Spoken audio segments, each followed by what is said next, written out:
सा रे रे गा गा मा पा धा धा नी सा.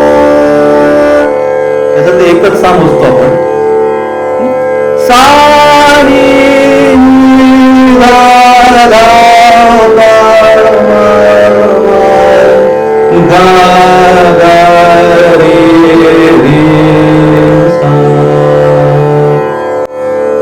हे 12 स्वर पूर्ण.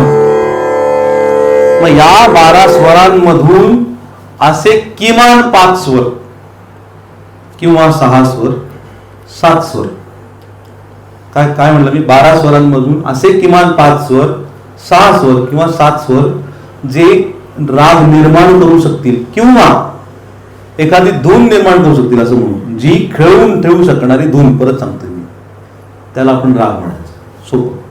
मग राग म्हणजे काय आहे हे याच्यातले 5-6 स्वर घ्यायचे आणि त्याच्यामध्ये एक भावना तयार झाली पाहिजे, एक इमोशन तयार झाली पाहिजे. तिथे रागाचं प्रकटीकरण सुरू होतं.